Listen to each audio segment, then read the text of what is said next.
విషయాలు మనం అర్థం చేసుకోవచ్చు అన్నమాట. బంధుత్వాన్ని త్రెంచివేసేవాడు స్వర్గంలో ప్రవేశించలేడు. శిలారహిమి, ఆస్తిపాస్తులు, బంధుమిత్రుల యొక్క మధ్యలో కొంతమంది గొడవలు పెట్టడం ఇట్లాంటివి చేస్తూ ఉంటారు. అందుకే ఈ విషయం గుర్తుపెట్టుకోవాలి. బంధుత్వాన్ని త్రెంచివేసేవాడు స్వర్గంలో ప్రవేశించలేడు. ఇక్కడ ఆస్తిపాస్తుల కోసం, వస్తువుల కోసం, కొన్ని రకాల ఫంక్షన్ల కోసం, కొన్ని రకాల పెట్టుబడుల కోసం, కొన్ని రకాల గిఫ్ట్ల కోసం, చిన్న చిన్న వాటి కోసం గొడవపడి విడిపోవడం కంటే కలిసిపోవడం మంచిది.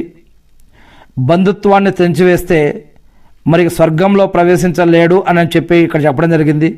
అందుకే బంధువులను విడగొట్టడం కంటే వారిని కలపడం, అక్కా చెల్లి అన్న తమ్ముడు వీళ్ళని విడగొట్టడం కంటే వారిని కలపడం, స్నేహితుల్ని విడగొట్టడం కంటే వారిని కలపడం, తల్లిదండ్రులని, బంధుమిత్రులని, భార్యాభర్తల్ని విడగొట్టడం కంటే వారిని కలపడం కోసం చేసే ప్రయత్నం అల్లాకి ఆరాధనల్లో, అల్లా ఇష్టపడే వాటిలో ఇది చాలా ఇష్టమైన పని అని ఇంకొక హదీస్లో కూడా తెలియజేయడం జరుగుతూ ఉంది. విడిపోయిన వారిని కలపటం అల్లాకి ఎంతో ఇష్టమైనటువంటి పని అని, ఈ పని ఎవరైతే చేస్తారో ఈ వారికి అల్లా చాలా ప్రీతిపాత్రులు అని చెప్పడం జరుగుతూ ఉంది.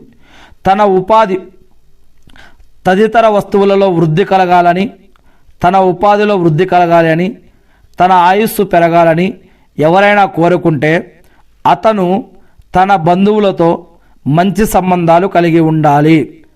చూడండి, ఎవరికైనా ఆరోగ్యం మంచిగా కావాలన్నా, ఆయుష్ ఎక్కువ కావాలన్నా, అనేక రకాల కష్టాలు, నష్టాలు, బాధలు వెళ్ళిపోవాలన్నా, మంచిగా ఆరోగ్యంగా మంచి లాభాలతో బతకాలి అన్నా బంధుమిత్రులతోటి, బంధువులు, మిత్రువులు, స్నేహితులు, ముఖ్యంగా చుట్టాలతోటి, ముఖ్యంగా కుటుంబ సభ్యులు, అన్న, అక్క, చెల్లె, అన్న, తమ్ముడితోటి, అదేవిధంగా ఇతర బంధువులతో కూడా మంచి సంబంధాలు కలిగి ఉండాలి అని చెప్పడం జరుగుతుంది.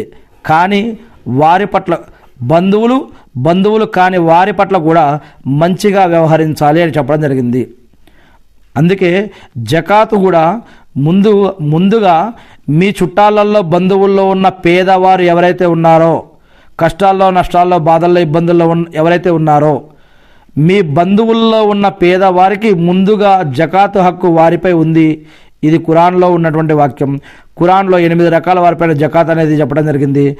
ముందుగా ఆ 8 రకాల్లో అల్లాహ్ సుబ్హానహు వ తఆలా 1వ నెంబర్ ఎవరికి ఇచ్చాడు, 2వ నెంబర్, 3వ నెంబర్ ఎవరి తర్వాత ఎవరిని పెట్టాడో ఒక్కసారి గమనించండి.